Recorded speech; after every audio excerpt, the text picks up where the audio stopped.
Molly Bees offers unforgettable artisan crafted cookies. Molly Bees Gourmet Cookies brings creative, unique cookies straight to your pantry. No cookie shop required. With bold, unforgettable flavors, they're the ultimate treat for any occasion. Enjoy an exclusive discount when you use my promo code DANDZ, and you could be using that at mollybz.com.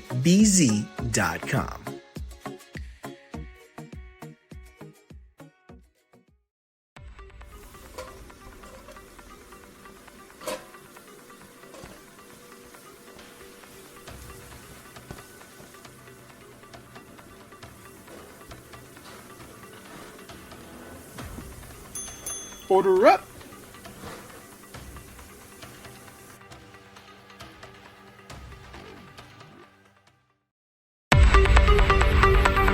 It is time for us to order up.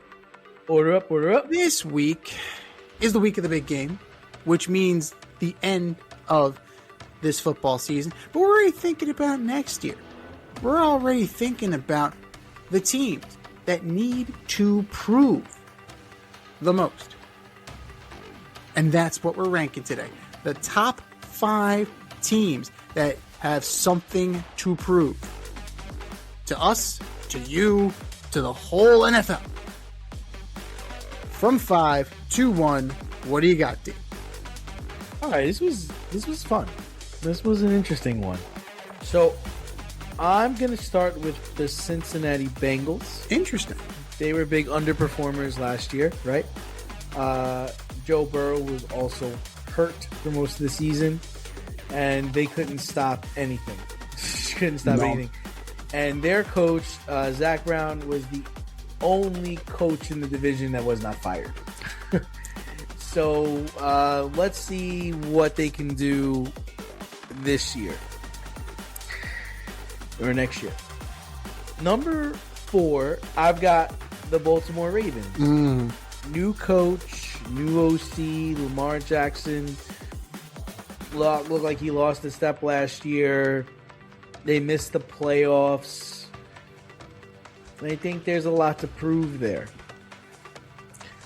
Number 3, I have the Minnesota Vikings, especially depending on what happens this week with Sam Darnold.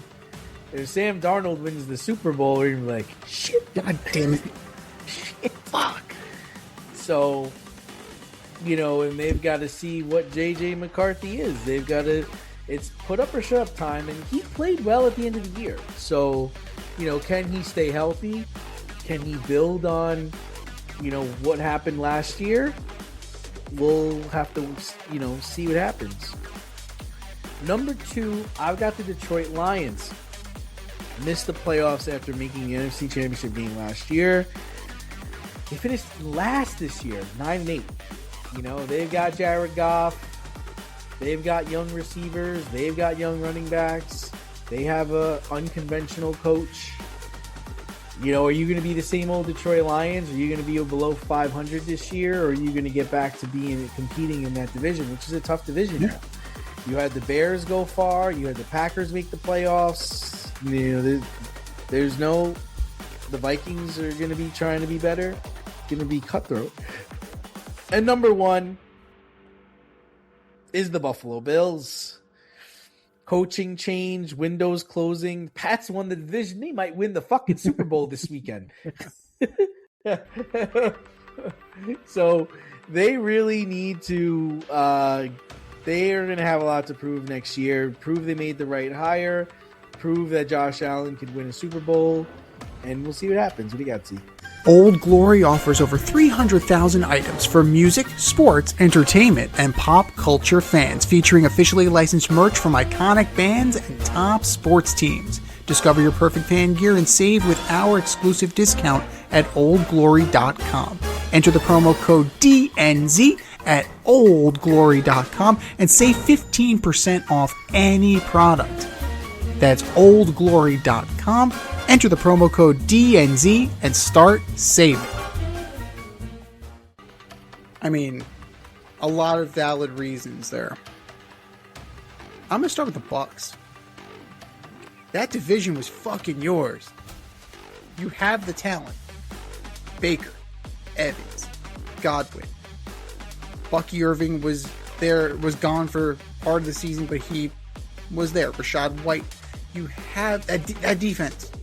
Like, you have pieces there. There is no reason that the Carolina Panthers won that division. You are the better team. And not only did Carolina win the division, you finished in a 3-way fucking tie at 8-9. 9. You 9. God damn it. You are way better than that. On paper, at least. Bucks, figure that shit out. Number 4. I gotta go with the Packers. You bring in Micah Parsons. You expect more from Jordan Love. You expect more from that defense. You become a trendy Super Bowl contender based on the Micah Parsons trade. And just kind of flounder. End up 9-7-1 on the year. Disappointing, you know? Slightly better than the Vikings because of the tie, the win percentage kind of brought, from your tie. You need to be better. The Bears have already turned this thing around, right? The Bears were this close to knocking off the Rams and ending up in the NFC title game. You expect the Lions to be better. You expect the Vikings to be better. You hope so, because they couldn't have been much worse with 9. You didn't meet expectations, and then once again, a complete no-show. This is what the Packers are becoming. That's not good.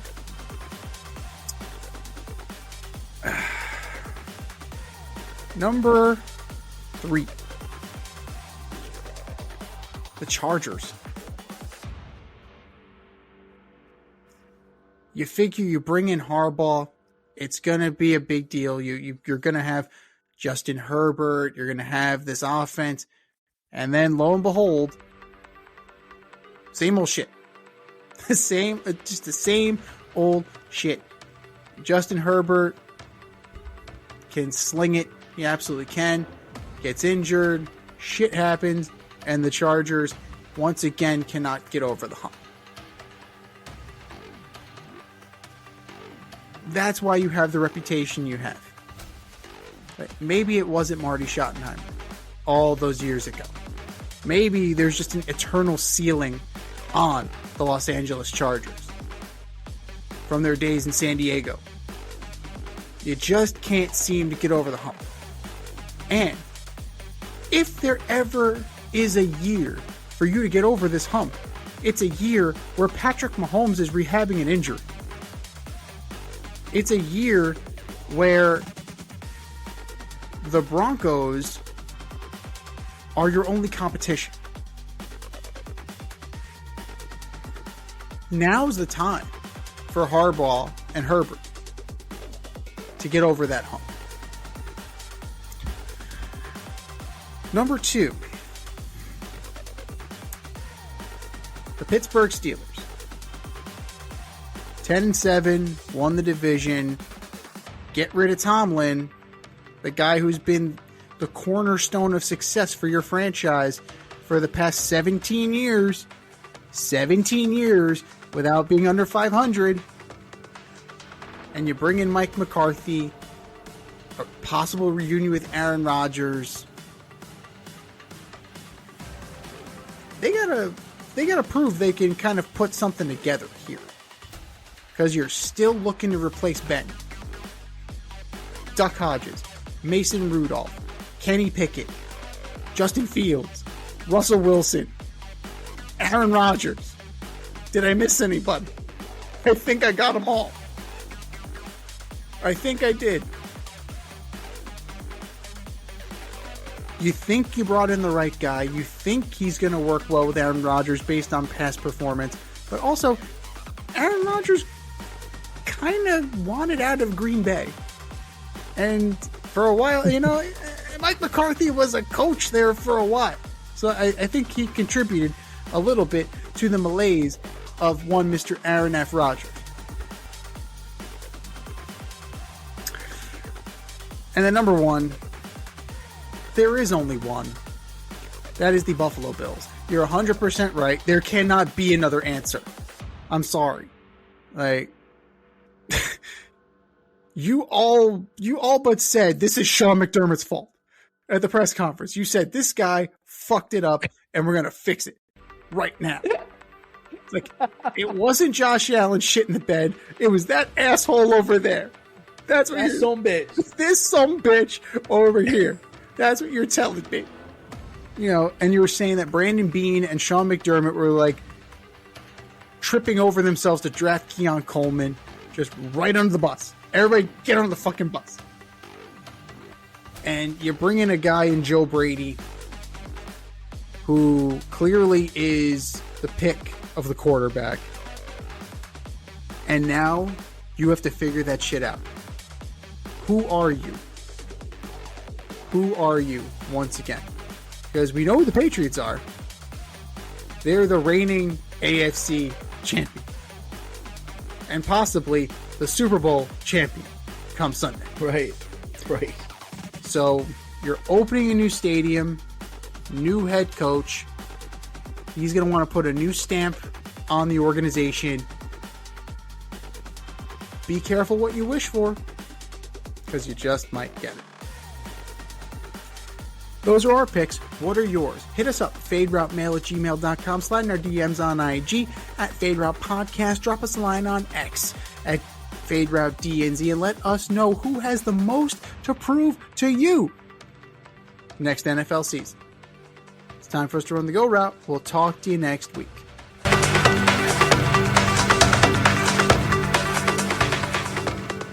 Thanks for listening to this episode of our podcast. If you liked what you heard and you want to hear more, be sure to like and subscribe on your favorite podcast platform. Leave us a review, rate us 5 stars, turn on subscription notifications, and share on social media. Tell your friends and spread the word.